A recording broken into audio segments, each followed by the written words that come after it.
전 세계를 강타한 이상기후 위기 속 이젠 선택이 아닌 필수가 돼버린 탄소 중립이란 무엇일까요? 탄소 중립, 미래를 향한 실천. 자동차의 배기가스, 공장의 매연, 쓰레기를 처리하는 과정에서 뿜어져 나오는 이 녀석. 지구온난화와 같은 기후 위기의 주범은 바로 이산화탄소예요. 사실 이산화탄소를 비롯한 온실가스는 지구의 생명체가 살아가기에 적당한 온도를 유지해주는 중요한 존재랍니다. 이렇게 중요한 이산화탄소가 왜 기후위기의 주범인지 아직 잘 모르시겠죠? 자, 그럼 여기 있는 그래프를 한번 볼까요? 왼쪽의 그래프는 대기 중 이산화탄소 배출량 그래프, 오른쪽은 지구이온도 변화 그래프인데요. 두 개를 겹쳐보면 대기 중 이산화탄소 배출량이 많아지면 지구의 온도도 올라간다는 사실, 이제 아시겠죠? 수천 년 동안 일정한 농도를 유지해오던 이산화탄소는 산업화 이후 갑자기 필요 이상으로 늘어나게 됐고 지구의 자연적인 온실 효과의 변화가 생겼어요. 이렇게 추가된 이산화탄소로 인해 더 많은 열을 흡수하게 되어 생긴 지구온난화 현상으로 지구는 몸살을 앓고 있답니다. 그래서 이때 필요한 게 탄소 중립이에요. 탄소 중립은 온실가스 배출을 최대한 줄이고 남은 온실가스를 흡수하여 실질적인 배출량을 0으로 만들어서 대기 중의 온실가스 농도를 더 이상 증가하지 않게 만드는 거예요. 원래 지구가 가지고 있던 균형 상태로 돌려놓을 수 있는 거죠. 지구의 정상적인 탄소 순환을 위해 전 세계의 여러 나라들이 뭉쳐서 다 같이 노력하고 있는데요. 탄소 중립 실천에 우리나라도 빠질 수 없겠죠? 2020년 10월, 2050년까지 탄소 중립 선언을 하며 탄소 중립 흐름에 동참했답니다. 우리나라는 산림 조성과 같은 자연적인 해결 방법과 더불어 혁신적인 기술을 기반으로 태양광 및 풍력 발전을 확대하여 재생에너지 비중을 높이고 이산화탄소를 대기와 분리하는 탄소 포집 기술 개발에 힘쓰고 있습니다. 온실가스의 80% 이상이 도시에서 발생하는 만큼 탄소 중립 도시로서의 전환은 무엇보다 중요한데요. 경상남도 창원시에서는 전국 최초의 공공자전거 브랜드 누비자의 등장과 함께 대표적인 자전거 도시로서 탄소 중립에 일조하고 있습니다. 그럼 다른 나라는 어떻게 탄소 중립을 실천하고 있을까요? 덴마크의 코펜하겐은 세계 최초로 탄소 중립을 선언한 대표적인 친환경 도시입니다.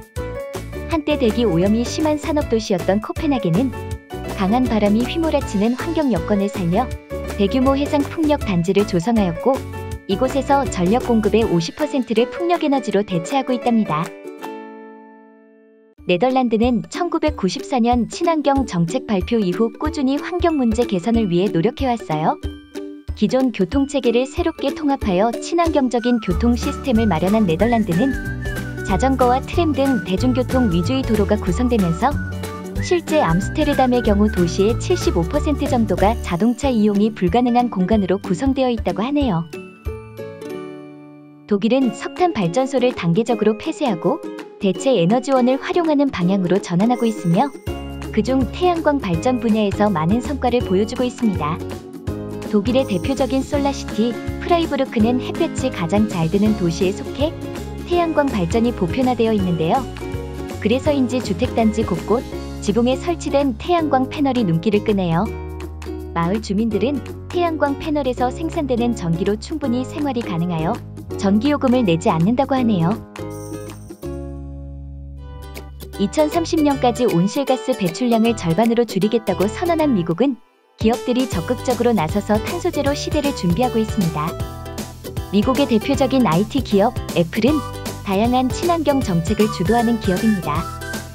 아이폰분해 로봇 데이지의 개발로 연간 120만 개의 스마트폰 부품을 분해하여 재활용하며 추후 모든 제품을 재생 가능한 소재로 만들겠다는 목표와 함께 탄소 중립을 실천하고 있습니다. 호주하면 당연히 아름다운 자연환경이 떠오르지만 전 세계 탄소 배출량의 3.6%를 차지하고 석탄 수출도 전 세계에서 두 번째로 많습니다. 이런 호주가 뒤늦게 탄소 중립에 동참하게 됐는데 그 이유는 2019년에 발생한 사상 최악의 산불 사태와 연달아 터진 대홍수 등 기후변화로 인해 발생한 자연재해 때문에 피해가 막심했기 때문이에요. 대부분의 전력을 석탄에 의존하고 있는 호주는 상당수의 석탄화력 발전소의 문을 닫고 슈퍼배터리와 신재생에너지로 대체하기 위한 시스템을 구축하고 있습니다. 그렇다면 우리는 일상생활에서 어떻게 탄소 중립을 실천할 수 있을까요? 첫 번째, 안 쓰는 가전제품 플러그 뽑아두기.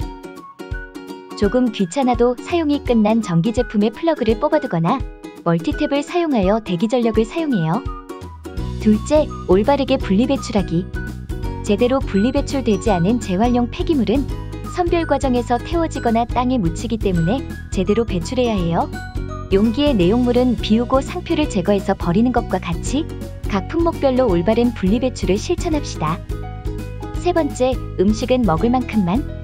연간 버려지는 음식물 쓰레기를 돈으로 환산하면 15조 원이 넘는데요. 음식을 필요한 만큼만 만들어 먹고 남기지 않는 습관을 가지는 건 어떨까요? 네 번째, 일회용품 줄이기. 코로나19 팬데믹 이후 우리나라의 일회용품 소비량이 사상 최대치를 기록했다고 하네요. 텀블러, 머그컵, 에코백 등으로 대체하여 일회용품 사용을 많이 줄여보자고요. 다섯 번째, 대중교통 이용하기. 자동차 사용을 줄일 수 없다면 대중교통을 애용하는 것도 좋은 방법입니다. 특히 자전거를 타거나 가까운 거리는 걸어가는 건 어떨까요? 이렇게 우리의 작은 노력이 모여서 큰 변화를 이끌어낼 수 있답니다. 지구에 사는 우리가 아니면 누가 지구를 구하겠어요?